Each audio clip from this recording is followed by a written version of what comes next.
নাও জামাই, তুমি আর তোমার বউ লাল সুতোটা গাছে পরিয়ে দাও। এতে আমাদের মেয়ে জামাইয়ের মঙ্গল হবে, বড় বউয়ের সম্পর্কটা অটুট থাকবে।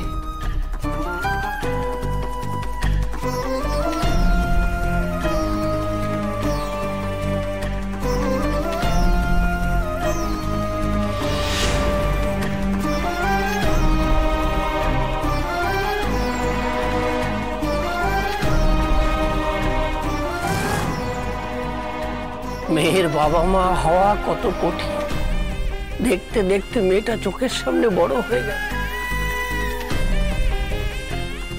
এখন স্বামী সংসার নিয়ে সুখে আছে, সুখে দুজনেই খুশি তো? জামাইয়ের মুখখানা আমার থমথমে কেন? এদের মধ্যে সব ঠিক আছে তো, নাকি আমি বেশি ভাবছি?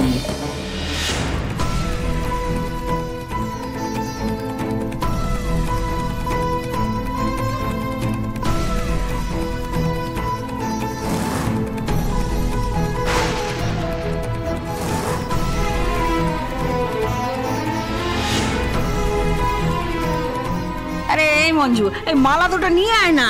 যা যা যা, মালা নিয়ে আয়, মালা নিয়ে আয়। না জামাই, তুমি এই মালাটা ধরো, আর এই পার্বতী তুই এই মালাটা নে।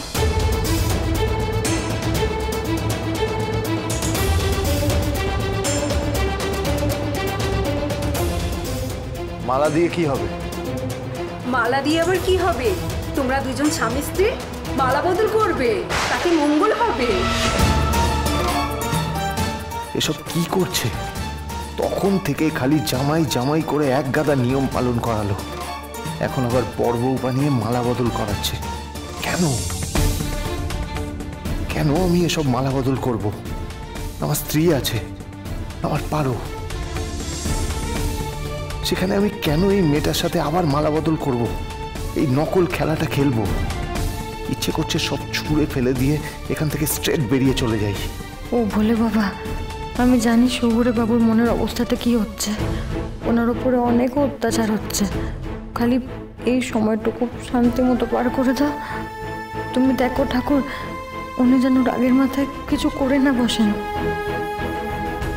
বাবা জীবন, নাও মালাটা বদল করো।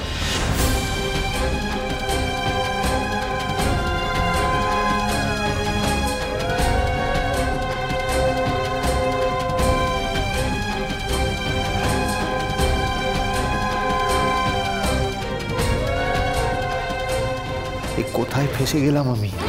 এ কিসের মধ্যে ফেসে গেলাম? আপনাদের সব আচার অনুষ্ঠান কি শেষ হয়েছে? আমি কি এবার যেতে পারি?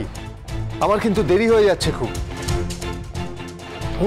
রাগ করো না বাবা, আজকের মতো সব শেষ, কিন্তু কালকে তো অক্ষয় তৃতীয়া, কালকে তোমাকে কিন্তু সেখানে থাকতেই হবে। অক্ষয় তৃতীয়া? কিসের অনুষ্ঠান? অক্ষয় তৃতীয়ার দিন আমাদের এখানে বুড়ো অশ্বত্থ গাছকে 7 পাক ঘুরে অক্ষয় সিঁদুর পার্বতীর সিঁথিতে তুলে দিতে হবে।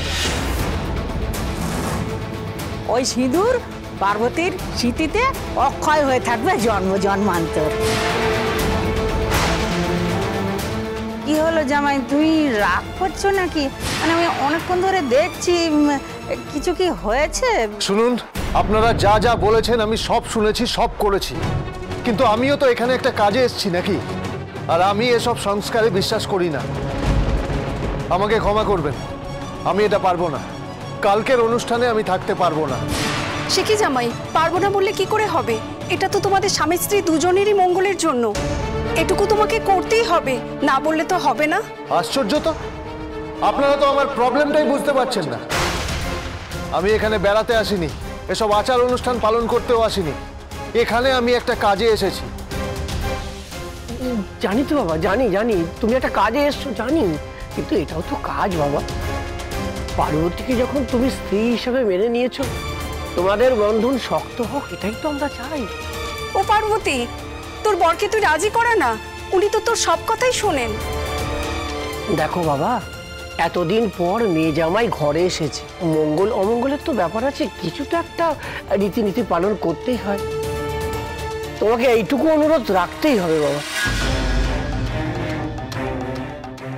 আপনার মতো বড় পুলিশ অফিসারকে জামাই হিসেবে পেয়ে আমাদের শ্যামপুকুর ধন্য হয়ে গেছে। আমাদের এইটুকু আর্জি রাখুন। আরে হ্যাঁ হ্যাঁ, ও জামাই বাবাজি রাজি। আরে মৌনতাই হচ্ছে সম্মতির লক্ষণ।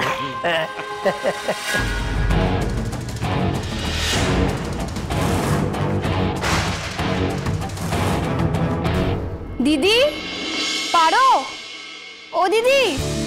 ও মা, ঋতুজা তুমি? এই পূর্বা, দেখ কে এসছে। পারো, তাড়াতাড়ি আয়, দেখ তোর মা এসেছে।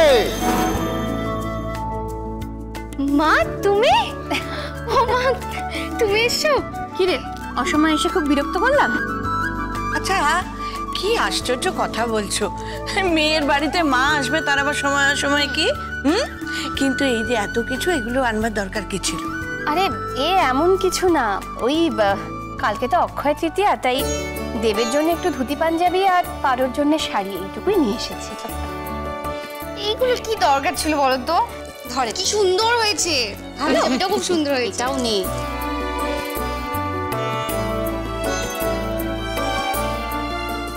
দিদি, আমি এই নতুন সিঁদুরের কৌটোটাও কিনেছি অক্ষয় তৃতীয়া উপলক্ষে। কালকে যেন দেব নৃসিংহদেবের পায়ে ছুঁয়ে এই সিঁদুরটা পারোর সিঁথিতে তুলে দেয়। দেবের দেওয়া সিঁদুরে পারোর সিঁথি চির অক্ষয় হোক।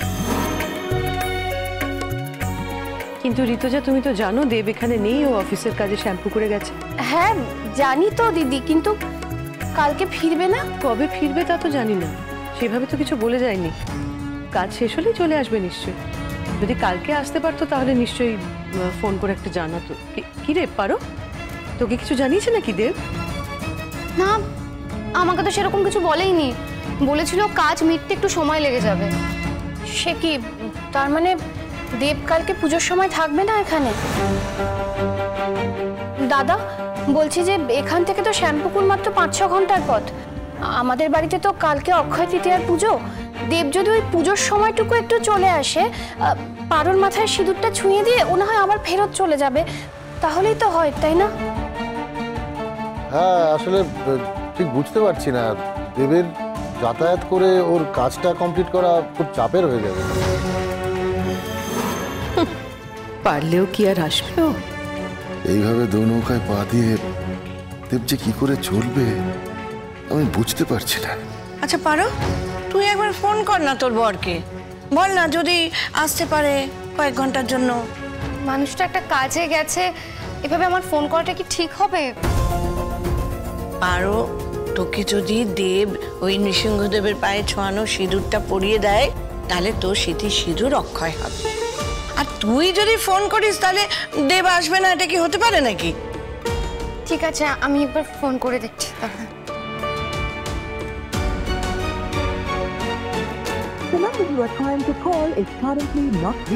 নেটওয়ার্ক লাগছে না, ফোন যাচ্ছেই তো না।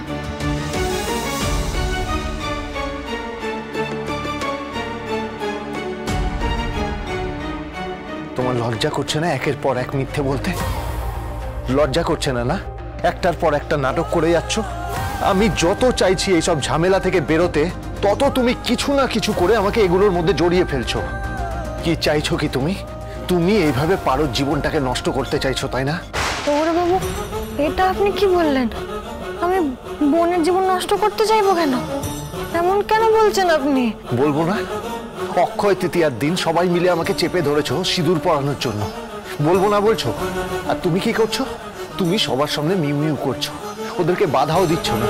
তার মানে তোমার মনের মধ্যে এই ইচ্ছেটা আছে।